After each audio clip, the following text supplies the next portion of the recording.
Dear students, in our last videos, we discussed chapter trigonometry from class 10 syllabus. Now this is the time to cover new chapter that is based on it, applications of trigonometry.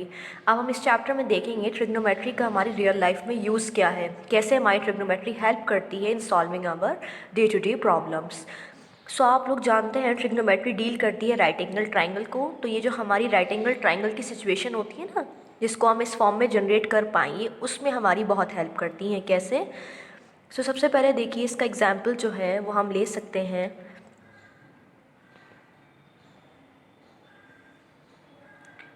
Like this, if I have a building AB and this is ground level. आप जानते हैं building is vertical to ground, 90 बनाती है, बिल्कुल सीधे है. अगर हम यहाँ से, if we are sitting here, we are observing something on the ground. P point पे कोई चीज़ गिरी हुई है और बॉल समथिंग जो भी है, अगर हम उसे ऑब्ज़र्व कर रहे हैं तो हमारी ऑब्जर्वेशन के दौरान जो हमारी फिगर कंप्लीट हो रही है वो राइट एंगल ट्राइंगल की हो रही है.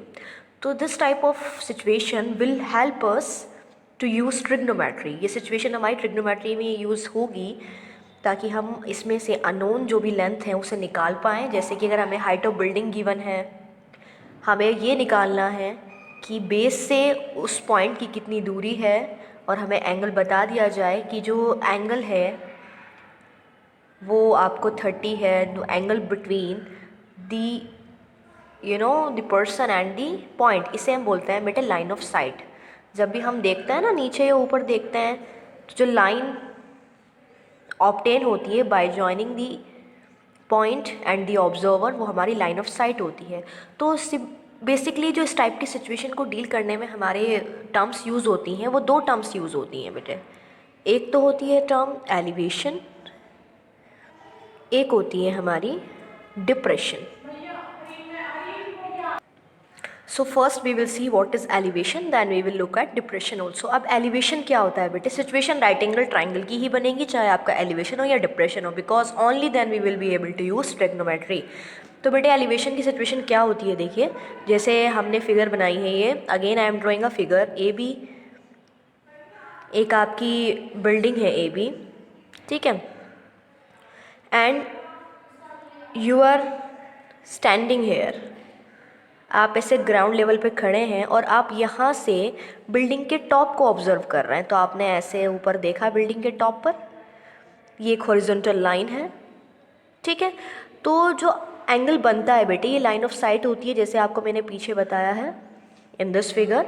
लाइन ऑफ साइट जो यहाँ से हम देख रहे हैं, कहाँ देख रहे हैं, जिसको ज्वाइन करने के बाद लाइन बनती है, वो लाइन ऑफ साइट होती है. And this is horizontal one, ये हॉरिजॉन्टल लाइन है हमारी. तो जो एंगल बनता है between line of site and horizontal line, उसे हम थीटा से रिप्रेजेंट कर रहे हैं. यही एंगल होता है बेटे हमारा एंगल ऑफ एलिवेशन. एलिवेट का मतलब होता है ऊपर उठाना, यानी हमने अपने हेड को ऊपर एडजस्ट किया तभी हम ऊपर देख पा रहे हैं. तो जो एंगल हमने एडजस्टमेंट किया है, सामने का लेवल तो हमारा ये था, लेकिन हमने उसे ऊपर थोड़ा एलिवेट किया ताकि हम ऊंचाई पर देख पाएँ. तो जो एंगल बनता है वो हमारा एंगल ऑफ एलिवेशन होता है. अब हम जानते हैं ये 90 है, पैरेलल लाइन से दोनों, तो ये भी 90 होगा. तो हम ट्राइंगल ये वाला कंसिडर करेंगे ताकि हम अननोन क्वांटिटीज़ को बता पाएँ. Now come to the topic of depression. Depression में आप समझ गए होंगे, आपको डिप्रेस करना है, अपनी हेड को हॉरिजॉन्टल लेवल से नीचे गिराना है ताकि आप नीचे वाली चीज़ देख पाएँ. तो इसके लिए जो फिगर आपको लास्ट ये वाली समझाई थी, ये हम दोबारा देख लेते हैं. Again I have same building AB and you are just sitting over here, you are observing something on the level ground, that is ground level basically. यहाँ पर ये P पॉइंट पर बॉल पड़ी हुई है, आपको इसे ऑब्जर्व करना है. तो आपने इसे ऐसे देखा, ये तो आपकी लाइन ऑफ साइट हो गई है, लेकिन जो आपका ओरिजिनल लेवल था वो साइट का बिल्कुल सामने था. यानी जब आपने अपनी गर्दन को बिल्कुल स्ट्रेट किया हुआ है ना, नेक आपकी बिल्कुल सामने देख रही है, लेकिन अब आपको एडजस्ट करना पड़ा है थोड़ा नीचे ताकि आप नीचे की तरफ देख पाएँ. तो ये हमारी हॉरिजॉन्टल लाइन है. तो हॉरिजॉन्टल लाइन हमेशा आपको बनानी है. So the angle between horizontal line and line of site is angle of depression. Same मतलब, बस वो ऊपर से नीचे देखने में डिप्रेशन इस्तेमाल होता है, नीचे से ऊपर देखने में एलिवेशन होता है. This angle is known as angle of depression, ठीक है. अब बेटे देखो, हम करेंगे situations based on elevation and depression. जब भी डिप्रेशन का क्वेश्चन आता है आप उसे एलिवेशन में ही कन्वर्ट कर लेते हैं। कैसे कन्वर्ट करते हैं? देखो ये लाइंस पैरेलल है ना, ये भी हॉरिजॉन्टल लाइन, ये भी हॉरिजॉन्टल लाइन, तो ये ऑल्टरनेट इंटीरियर एंगल से थीटा यहाँ पहुँच जाता है। यानी डिप्रेशन के क्वेश्चन भी एलिवेशन की तरह डील होकर ही आगे बढ़ते हैं। स्टार्टिंग सिचुएशन आपको पूरी एक्सप्लेन करनी है, यानी आपको फिगर इसमें बहुत ज़्यादा इंपॉर्टेंट है। फिगर नहीं तो आंसर कुछ भी नहीं है, क्योंकि फिगर बेस्ड आप सोल्यूशन करते हैं तो फिगर्स आपकी मस्ट हैं। फिगर के बगैर मार्क्स नहीं मिलेंगे आपको, तो फिगर आप अच्छे से बनाएंगे, then you will start your problem. So now our focus will be in solving the problem based on both topics. Elevation and depression की problem को हम deal करेंगे one by one with the help of examples given in your NCERT book. So let's start that. So in example 1 it is given that a tower stands vertically on a ground from a point on ground which is 15 meter away from the foot of the tower. The angle of elevation of the top of tower is 60 degree. Find the height of tower. यानी सबसे पहले आपका work होता है figure बनाना, that is very important. Draw figure. Let A B the tower. आपने A B tower suppose कर लिया है। It is vertically standing on the ground, so it is ground, ये 90 पर खड़ा हुआ है। From a point P which is 15 meter away, ये ग्राउंड से 15 मीटर की दूरी पर है। एंगल ऑफ एलिवेशन, एलिवेशन आप जानते हैं नीचे से ऊपर जब आप एंगल बनाएंगे तो ये इस्तेमाल होगा, दैट इज़ 60 डिग्री। आपको टावर की हाइट निकालनी है, तो you have supposed let h be the height of tower. आपने सपोज कर लिया है कि height of tower is h। अब आपको लाना है बेटे h की वैल्यू जब आपको बेस गिवन है, तो आपको ऐसा रेशियो सपोज करना है, ऐसा रेशियो ढूंढना है जिसमें परपेंडिकुलर और बेस का रिलेशन होता है। तो आप जानते हैं tan theta and cot theta होता है, तो हम tan थीटा यूज़ कर सकते हैं, आप cot भी इस्तेमाल कर सकते हैं। तो इस एक्सरसाइज में जो मेजर क्वेश्चंस हैं आपके वो tan थीटा पर बेस्ड रहेंगे, तो आपको tan की टेबल बहुत अच्छे से लर्न होनी चाहिए। साइन एंड कॉस भी इक्वली इंपॉर्टेंट है, तो आप बेसिकली इसमें जो फोकस रहेगा वो tan थीटा की प्रॉब्लम्स पर रहेगा। साइन थीटा कॉस थीटा भी यूज़ हो सकते हैं। तो आपको सबसे बड़ी बात है ट्रिग्नोमेट्रिक टेबल को अच्छे से लर्न करना है अगर आप चाहते हैं ये क्वेश्चन ईजिली हो जाए। सो बेटे ऐसे कि आपको बताया tan थीटा परपेंडिकुलर बेस को कनेक्ट करता है, तो वहाँ से आपका परपेंडिकुलर निकल सकता है। So I will write in triangle ABC tan 60 degree is equal to, particularly in reason I have to write because tan theta equals to perpendicular by base, so 60 के लिए perpendicular h, that means AB and base is PB. So tan 60 होता है बेटे √3, perpendicular AB हमारा h है, what is the length PB, ये 15 है, तो यहाँ से हाइट टावर की 15 √3 मीटर आ गई है। That is very easy problem. ये तो प्रॉब्लम बहुत आसान थी। सिंपली क्या करना था, हाइट को सपोज करना है h, फिर आपको वो रेशियो यूज़ करना है जिसकी हेल्प से आपकी अननोन लेंथ आ जाए। बाई चांस आपको हाइट देकर ये डिस्टेंस पूछा जाता तो आप बेस और हाइपोटेनस का रेशियो लगाते, that is cos theta. So example 1 was easy. So example 2 now, an electrician has to repair an electric fault on a pole of height 5 meter. So electrician को एक repair करना है electric fault, किस पोल पर है वो, उसकी हाइट है 5 मीटर। यानी हम ऐसी फिगर बना सकते हैं बेटे, हमने एक पोल बनाया है, पोल इज AB जिसकी हाइट है 5 metres.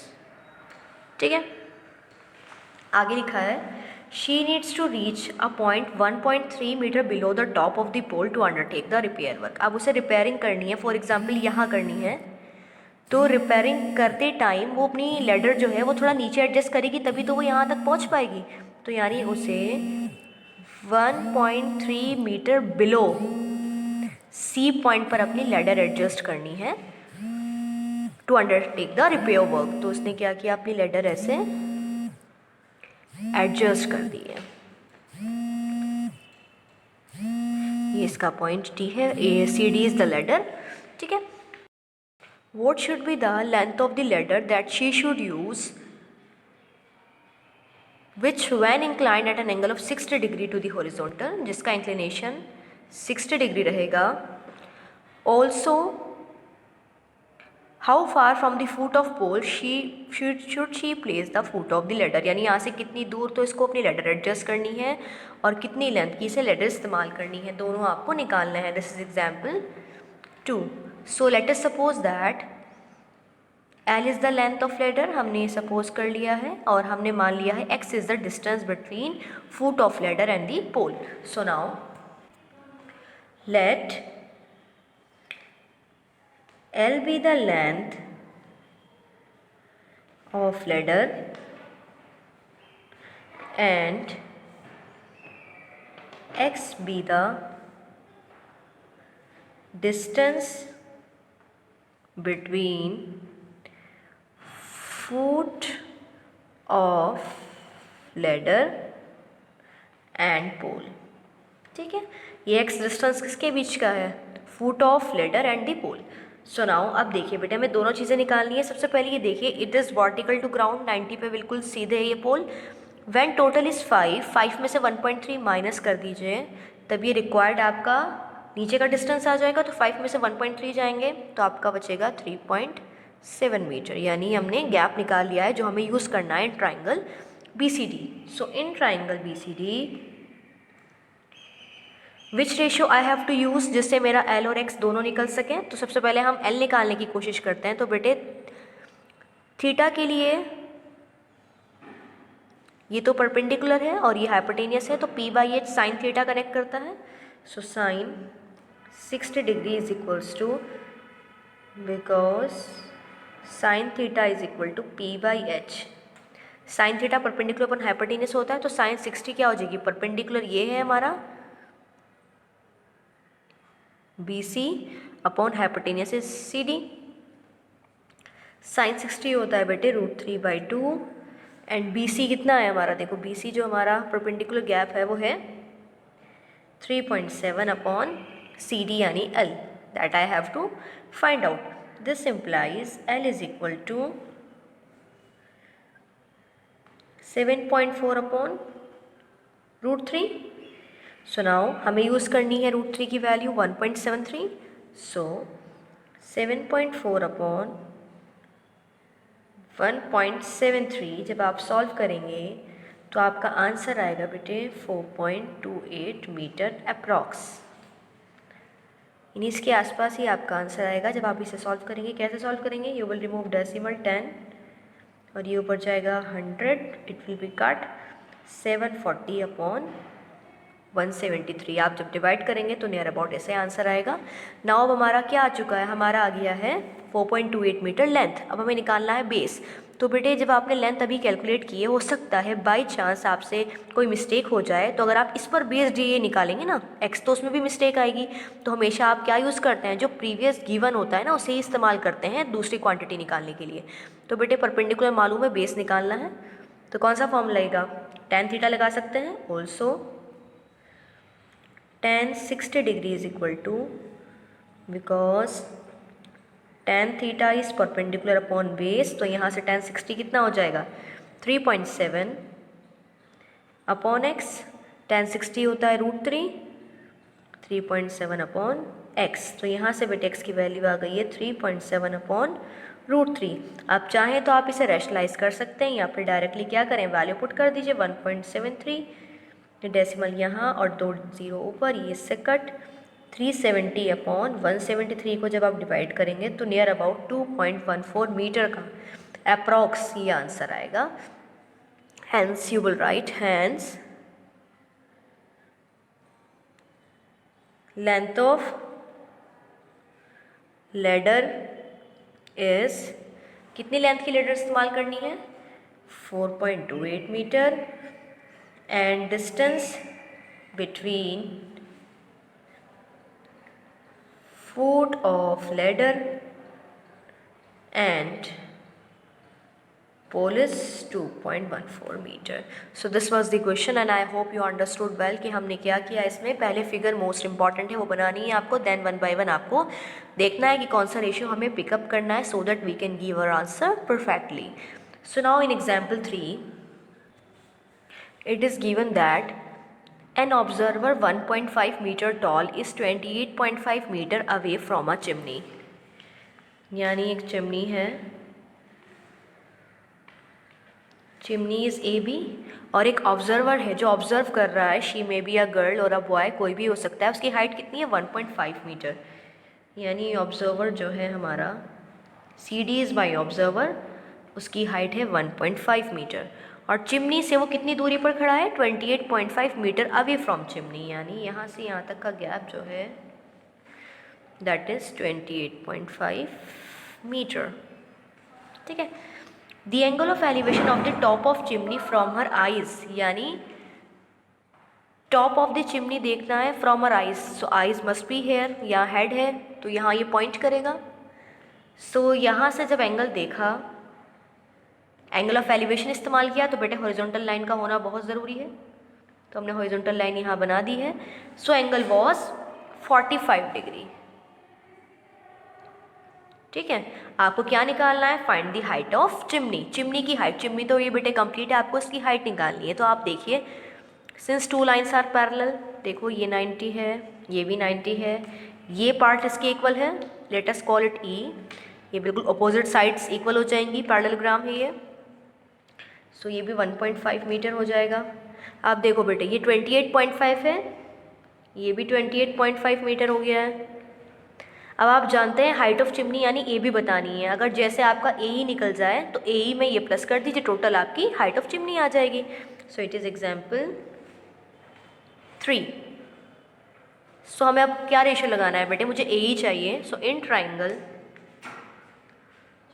A C E tan 45 degree is equal to, tan 45 perpendicular by base होता है, तभी परपेंडिकुलर निकल कर आएगा, A E by C E. This implies tan 45 1 होता है, ए ई मुझे चाहिए, और सी ई है हमारा 28.5। सो दिस इम्प्लाइज ए ई की वैल्यू आ गई है 28.5 मीटर। ओके, नाउ अब ये 28.5 मीटर ये तुम्हारा ये लेंथ आ गई है। हमें क्या चाहिए था? What is the height of the chimney? Now height of chimney equals to, chimney complete है, A E plus E B है, is equals to A E plus E B. That means 28.5 plus 1.5, ये 28 और 129, ये half half 130 metre height की आपकी chimney है। तो देख लेते हैं ये आंसर है या नहीं। It must be the answer. So 30 meter is the height of chimney, and I hope you understood well. Main आपकी फिगर होती है, फिगर आते ही आप पूरा क्वेश्चन ईजिली बता सकते हैं। Now we have example 4। From a point P on a ground, there is a point P on ground, the angle of elevation of the top of 10 meter tall building, यानी एक building है which is 10 meter tall, इसको हमने name दे दिया है ए B. ठीक है। From a point P the angle of elevation of this top building is 30 degree, यानी यहाँ से अगर हम बिल्डिंग के टॉप को देख रहे हैं तो जो एंगल इस्तेमाल करना पड़ रहा है वो है हमारा 30 degree. A flag is hosted at the top of building, यानी बिल्डिंग के टॉप पर एक हमने झंडा फहराया है, तो ये हमने हाइट मान ली है इसकी C is, A C is the height, and the angle of elevation of the top of flag staff from P is 45, यानी सेम पॉइंट से हम इसके फ्लैग स्टॉफ के टॉप को देख रहे हैं, तो एंगल कितना इस्तेमाल करना पड़ रहा है? 45 डिग्री। देखो बेटे, बच्चे क्या करते हैं, 45 यहाँ लिख देते हैं, इट इज़ रॉन्ग। हमेशा दो लाइन ऑफ साइट के बीच में कभी नहीं बन सकता है। आपकी जो लाइन ऑफ साइट है और हॉरिजॉन्टल लाइन के बीच का एंगल होता है एलिवेशन, तो यानी पूरा नीचे तक जाता है। सो 45 डिग्री आपका एंगल है। Find the length of the flag staff, आपको ए सी की वैल्यू निकालनी, यानी से हम एच मान के चलते हैं, तो ये एच आ जाएगा हमारा, and the distance of the building from point P, यानी दोनों का गैप निकालना है। तो सबसे पहले आप लिख लेंगे let H be the height of flag staff and X be the distance between building and the point P। ये तो आप खुद से लैंग्वेज लिख सकते हैं, बस यहाँ ध्यान रखिएगा √3 की वैल्यू इतनी इस्तेमाल करनी है। अब हमारा एम है एच निकालना और एक्स निकालना। तो सबसे पहले बेटे देखो, ये वर्टिकल खड़ी है, बिल्कुल 90 बन रहा है यहाँ, तो क्या निकालें, कैसे करें? तो सबसे पहले हम लगा सकते हैं, छोटे ट्राइंगल में लगाने की कोशिश कीजिए ताकि कुछ वैल्यू एटलीस्ट निकल पाए। So in triangle P A B, P A B में देखिए, पी ए बी में 30 इस्तेमाल हो रहा है, तो tan 30 से परपेंडिकुलर निकल जाएगा, बेस परपेंडिकुलर दिया हुआ है, बेस निकल जाएगा। So tan 30 degree is equal to, perpendicular आपका tan है upon base is x, tan 30 होता है 1/√3 इज इक्वल टू tan/x। यहाँ से बिट x की वैल्यू आ गई है tan√3। So I can say हमें x की रूट की वैल्यू रखनी थी 1.732, तो ये हो जाएगा x इज इक्वल टू, यहाँ से ये 1000 नीचे, एक 0 से 0 कट, तो 100 रह जाएगा, ये 17.32 मीटर ये आपका गैप आ गया है। अब हम लगाते हैं बड़े ट्राइंगल में ताकि h निकल पाए। सो नाउ यहाँ मैं कर रही हूँ, now in triangle PCB, in triangle PCB, or I can say in triangle PBC, tan 45 degree is equal to, ये कंप्लीट 45 है, परपेंडिकुलर ये कंप्लीट है ना, यानी h प्लस 10 अपॉन बेस कितना है आपका x यानी 17.32 है, tan 45 1 होता है, h प्लस 10 अपॉन 17.32 इधर मल्टीप्लाई में जाएगा। This implies h plus 10 is equal to 17.32, h is equal to 17.32 minus 10, h is equal to 7.32 meter answer. So I hope ये आपको समझ में आ गया है। क्वेश्चन कैसे करना है देख लेते हैं हम। 17.32 तो हमारी बिल्डिंग ये बेस डिस्टेंस आ रहा है 17.32, और इसके बाद जो हमारा आंसर है 7.32 मीटर हाइट है फ्लैग स्टॉफ की, 7.32 मीटर आ रही है। बस आपको ध्यान से बेटे इसमें फिगर्स बनानी है, अगर फिगर बन गई आपकी तो आपके सोल्यूशन भी इजीली हो जाएंगे। नाउ कम टू एग्जाम्पल 5 सी, समझ लीजिए इसे आप इजीली कर सकते हैं। लिखा है the shadow of a tower standing on the level ground is found to be 40 meter longer when sun's altitude is 30 then when it was 60, यानी जो एक टावर की ज़मीन में शेडो पड़ रही है वो ग्राउंड लेवल पे 40 मीटर ज़्यादा है जब एंगल 30 है एज़ कम्पेयर टू 60 डिग्री, यानी जब एंगल 60 डिग्री था। एक टावर है, देखिए ऐसे फिगर बताई गई है, एक टावर है ए बी, ठीक है, उसकी कुछ ना कुछ शेडो होगी, हमने सपोज कर लिया उसकी शेडो BC है ज़मीन पर, और वो शेडो कब है जब एंगल 60 डिग्री है। अब ये कहा गया ये शेडो 40 मीटर ज़्यादा लॉन्गर हो गई है, 40 मीटर बढ़ गई है जब एंगल कितना है, लिखा है व्हेन एंगल इज 30 डिग्री, है ना, लिखा है ना the shadow is 40 meter longer when sun's altitude is 30, यानी जब सन का ऑल्टीट्यूड 30 है तो शेडो 40 ज़्यादा है as compare to 60 degree. Find the height of tower, आपको क्या निकालना है, h निकालना है, तो आप इसे x मान लीजिएगा बेस डिस्टेंस को, यानी आप सपोज कर लीजिएगा let BC be x and h be the height of tower. तो देखो कहाँ लगानी है आपको, पहले आप ट्राइंगल ABC में लगाएंगे तो h और x की फॉर्म में एक रिलेशन आएगा, फिर आप ट्राइंगल ABD में लगाएंगे तब रिलेशन आएगा h और x की फॉर्म में। दोनों इक्वेशन को आप सॉल्व करेंगे, आपका h भी आएगा और x भी आएगा, ठीक है।